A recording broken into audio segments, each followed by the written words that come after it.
Hi, thank you for joining today. My name is Scott McWard. I'm the director of the Center for Discipline Access and wanted to spend a little bit of time to talk a little bit about how COVID-19 operations for fall 2020 is going to impact some accommodations and some other questions that particularly that have to do with face coverings and attendance accommodations in the classroom. And well, I'd like to cover both these topics because it truly is one of the things that we've been getting the most questions regarding. Most of you are probably familiar with some of our policies and procedures around accommodations, but how are we adapting them to this COVID operating environment? And I want to start off with talking a little bit about attendance. As many of you know, the university in our approach to fall 2020 has really expanded the format of courses, and it's really across 4 different types. Some of them that you might be familiar with, as well as some others that may not be as familiar to those that haven't taught in a bunch of different formats. And the first one is online, which has been our traditional online courses. They're asynchronous in nature. There's no in-person attendance, and there's no specific time to log on. So these courses have traditionally been section 90s and above, and now any course could be flagged as online. The second type of course is IVC, or Interactive Video Conferencing course, which we've had on campus, but not to the extent we will have this fall. And these are remote courses, but they're synchronous in nature. And so while there's no in-person attendance, students are expected to log in at specific times and days. We also have added a hybrid type of course, which really is a mixture of all the different types of courses, from online, face-to-face, in-person, using technology.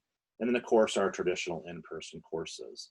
One of the guiding rules throughout this summer and fall has been to expect variations and accommodations and quick adjustments in all of these. So even though a course might be listed of one of these, the faculty certainly has the flexibility to adapt it to their course, their content, and their style of teaching. And to help with this, the university has released guidelines to faculty, and part of it includes attendance requirements and expectations for fall 2020. And the guidance from the Senior Vice President Dan Reed's office includes 2 components about attendance when thinking about in-person courses. And that is, if in-class attendance is a necessary component of the course for pedagogical reasons, and think of labs, studies, artistic training, stated very explicitly in the syllabus. And there's a sample syllabus statement that's available. This entire instructional guidelines are available at the coronavirus.utah.edu website. But the syllabus statement basically lets students know that given the nature of the course, in-person attendance is required and adjustments typically cannot be granted. But it does include that if students do have some concerns about attending due to a disability, they can contact our office. We'll work with the student to see if any accommodations are reasonable and appropriate. We also know that faculty should be very thoughtful and intentional in determining if in-person attendance is necessary. And requests for accommodations and exceptions will be referred to CDA. Some might go to the Dean of Students office, and I'll talk about when that might be in a moment. So for all other in-person classes, faculty may strongly encourage but not require in-class attendance. In these courses, the idea is that faculty are providing both in-person instruction as well as remote instruction. For these courses, students may elect not to attend class in person with no penalty and do not need to seek an official accommodation to participate online rather than in person. And the real idea is trying to make sure that students have access to the classroom and not to have students have to go through a couple different steps for these courses. So again, if it's an in-person class where you're strongly encouraging attendance, the current guidance is students can elect to do that remotely. So what do you do if students need to seek attendance exceptions to a course that is required in-class attendance? Well, that's really going to depend on the rationale or the reason the student shares with a faculty member. If it's due to a student's own medical condition or potential disability, you want to refer to Center for Discipline Access. This actually doesn't include an active case of COVID. That would actually be along the next point, which is if due to concerns about quarantine, self-isolation, perhaps a student might live with a vulnerable individual, then to refer to the Office of Dean of Students for assistance. We've worked together, our two offices, to develop a flow chart to use for attendance adjustments that really tries to make sure that we're consistent in how we're going through our process and supporting the students. So whichever office is working with the student, we would determine what courses have the required attendance. And if an accommodation or exception is approved, we would work with faculty and students to determine possible alternatives to in-person attendance. While we really hope that we're able to resolve any concerns and make accommodations so that students can continue in their course, we also realize that if no possible alternative is available to continue remotely, we would work with a student to either facilitate a course withdrawal or another adjustment to their academic plan.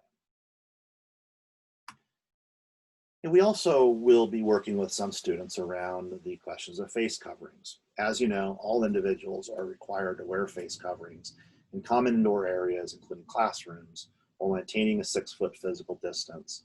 And while maintaining a 6-foot distance is not possible outside, face coverings must be covered both the nose and the mouth, and are required of faculty, staff, students, any visitors into our buildings. Students can make a request for some exceptions or adjustments to this. If they do make a request related, again, to their own medical condition or disability, you would want to refer that student to the Center for Disability and Access. We would first determine whether an accommodation is necessary and reasonable to the disability, and then we would work with the student and the faculty to determine what, if any, appropriate adjustments are possible to allow for in-class attendance. This would be very individualized. It could include alternative PPE. We could be making some classroom adjustments, make some other adjustments so that, one, the student's able to attend and their health and all individuals' health in the classroom is also protected. And then we would always notify faculty of approved face covering accommodations, because we really need to work with the faculty member on making sure that those put in place appropriate. So what if a student arrives in your office or in your class or another space with no face covering and states it's due to a disability or medical condition, but has not provided information from CDA? The student should be referred to our office, and you may ask the student to leave the space until they have met with CDA. If a student states other reasons for no face coverings, they just feel like they don't have to, or whatever reason, then consultation with the office of the Dean of Students is appropriate. Faculty and staff are encouraged when this occurs to discuss concerns with the individuals involved, but when appropriate, refer to the Dean of Students office. The Dean of Students office will work with the student on their due process, have a conversation, and if it comes to it, students who disregard the requirement to wear face coverings may be in violation of the Student Code of Rights and Responsibilities. The student may also be, again, may be asked to leave the classroom, office, or space until another situation is resolved. And so I hope that answers some questions about attendance and face coverings. If you have any more questions, feel free to reach out to our office, the Center for Disability and Access. You can actually visit our website at disability.utah.edu, and we have an online contact form that you can ask any questions of us. Thank you, and good luck in your preparations for fall 2020.